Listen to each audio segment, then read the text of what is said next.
How's it going, fellas? Welcome back to the second channel where you know how we do things around here. You guys ask me for advice and I try to give it to the best of my abilities. So let's just get into it. Hey Xander, I hope you're doing well. I found myself pretty stressed about the future lately. For context, I went to school for computer science because my parents thought that would be a field that I would be interested in. After graduating, I did IT for a bit and I got laid off. And after reflecting for a bit, I realized I hate IT. Good, that's good. You should hate IT. I've tried streaming and making content, but it doesn't pay the bills, so now I need another job. I've been doubting myself a lot lately and asking a lot of questions to myself like, am I wasting my time chasing this dream? Is it dumb for me to attempt to find success in my passions?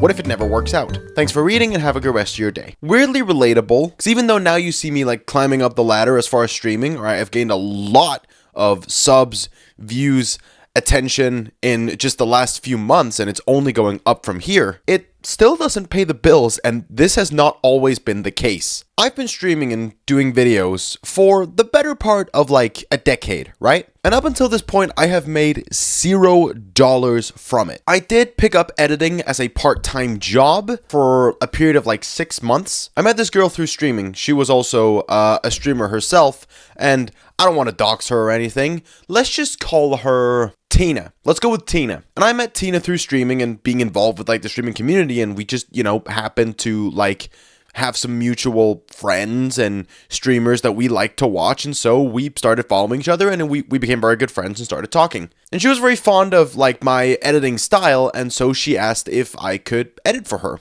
However, because admittedly I was a bad friend, we ended up going our separate ways. And so naturally, I was let go from that job, and I was back to square one with my own YouTube channel, which earned me $0. And I was unemployed for a while, and this is not an exaggeration, I had, applied to over 100 jobs, none of which ever came back to me. I think 2 responded, and both of them rejected me. The rest just completely ghosted me. Until I finally found a job at a cafe, and I was able to stream on the side whilst having a normal part-time job. In fact, through most of my streaming career, I have been doing another job on the side, or while I was, doing school. I had something that I knew was able to pay the bills, because at the end of the day, I knew that was step one. And this is like how I view life in a way. There's like 2 parts. There's the tutorial, where you make enough money to pay the bills, and some people, they spend their life there. And then step 2 is pursuing the things that you're interested in, but you can only do that if you get through step 1. But you have to do it. So here's my advice on how to become a streamer and have a chance of getting success in that field. You need to set 2 goals. One is a financial goal. How much money is going to be in your savings for you to be able to pursue your hobby full time? For some context, my goal was 10K. If I had 10K in my savings, that would be enough to last me like 8 months if, I got fired from everything. But 2, you need to set pretty large but reasonable goals that will land you towards the journey of full time. I wrote shit down. Alright, I'm not a guy who believes in writing shit into the universe, but that's what I did. And I had to achieve them before the end of the year, or I would have quit. I promise you, I would have quit. I would not have kept going, but at least give yourself the time. And that's what answers your question. No, you are not dumb to try and find success in your passions. However, you are dumb if you do it blindly or not at all. Next, hello Sander. I am a college student taking some pretty difficult math classes. Currently I have a D- in the course. I'm pretty sure I can clutch it up to a C-. I have it in the bag, but it's not 100% certain. Actually, English major here. That's not how that term works. If you have it in the bag, it is 100% certain. Anyway, I now have to make the choice. Do I continue the course and risk failing, or do I withdraw? Thanks in advance. Hope you're well. Okay, well, from what I understand, withdrawals are not that bad of a thing. But I remember I had a Danish exam that was coming up.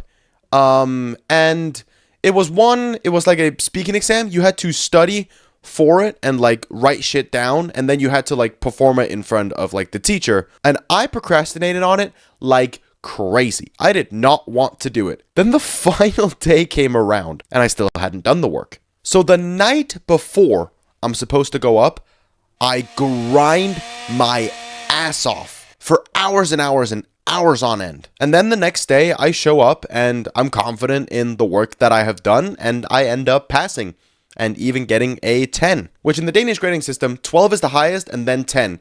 So it was literally the second highest grade you could get, and I did my work the night before. And for me, at least, that's where I thrive the most, is if I'm back to wall, that's when I'm starting to hit deadlines, actually do my work, and actually study. If I have room, if I have a wiggle room long leash, I run wild. I'm doing fuck all, I'm wasting my time, I'm not focused. And then 3 seconds before the deadline, back to a wall, focus time. Now, as far as what you need to do here, this does not make you a quitter. I think you're dramatizing the actual importance of a single math class in the scope of your life. You're not going to quit the single math course and then all of a sudden be like, well, might as well just quit college. All my hobbies, my friends. I don't think that's the path you're about to go down. Withdrawing from one single math class is a strategic move. That's all you have to think of it like. But my advice to you, clutch the fuck up. If you think you can do this and you have a good enough relationship with the professor, then do it. I think you seem pretty motivated. You just need that little baby push. So for anyone who needs it, here's that baby push. Clutch the fuck up. Back to the wall. You got this. We don't miss. And if you do miss, it's all right. Anyway, hope that helped. As always, don't forget, you can leave questions for the email or in the comment section. And that's about all I've got. So have a good rest of your day. Goodbye now.